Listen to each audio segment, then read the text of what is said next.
The Mass readings during the Easter season are from the Acts of the Apostles and follow the development of the Church and the spread of the gospel after the ascension of Jesus and the coming of the Holy Spirit at Pentecost. It's a story filled with speeches with which the apostles and early Christians proclaimed the good news of Jesus. As we reflect on how the apostles communicated the gospel in their time, Pope Benedict wants us to pray this month for all people who work in communication media. The media play an ever-increasing role in the formation of culture. From entertainment like movies and television shows, to news programs and networks that publicize current events with lightning-fast speed, to talk shows that offer commentary and opinion about politics and government, to websites and blogs of all sorts, to instant messaging and emails and videos that are forwarded and go viral, as the saying goes, we clearly live in a world dominated by communication media.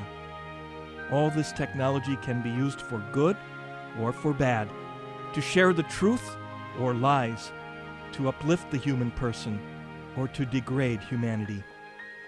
At a 2002 conference of communications workers, Blessed Pope John Paul II said, "Those who work in the media and shape culture, believers and non-believers alike, must have a profound consciousness of their responsibilities, especially with regard to the persons who are most defenseless, who are often exposed without protection to programs full of violence and distorted visions of the human person, the family, and life." Pope Benedict also recognizes the power of the media. In his 2008 message for the World Communications Day, he wrote the following: "In view of their meteoric technological evolution, the media have acquired extraordinary potential while raising new and hitherto unimaginable questions and problems. There is no denying the contribution they can make to the diffusion of news, to knowledge of facts, and to the dissemination of information. They have played a decisive part, for example, in the spread of literacy and in socialization, as well as the development of democracy and dialogue among peoples. Unfortunately, though, they risk being transformed into systems aimed at subjecting humanity to agendas dictated by the dominant interests of the day. This is what happens when communication is used for ideological purposes or for the aggressive advertising of consumer products. While claiming to represent reality, it can tend to legitimize or impose distorted models of personal, family, or social life. Moreover, in order to attract listeners and increase the size of audiences, it does not hesitate at times to have recourse to vulgarity and violence and to overstep the mark. Humanity today is at a crossroads. This crossroads of which Pope Benedict speaks is present in each one of our hearts.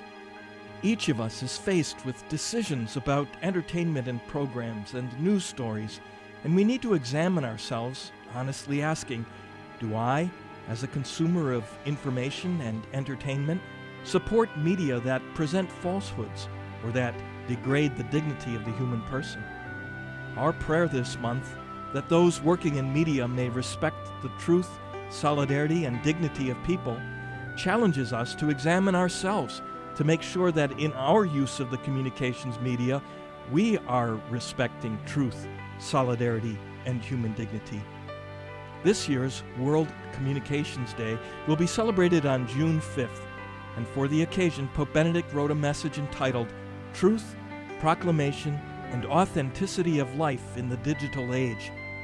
While specifically addressing the role of the Internet in communications, Pope Benedict's words apply to all communications media. He wrote, "As with every other fruit of human ingenuity, the new communications technologies must be placed at the service of the integral good of the individual and of the whole of humanity. If used wisely, they can contribute to the satisfaction of the desire for meaning, truth, and unity, which remain the most profound aspirations of each human being." The Holy Father ended his message with the following prayer, to which we now join our prayer. Through the intercession of their patron, St. Francis de Sales, I pray that God may grant communications workers the capacity always to carry out their work conscientiously and professionally.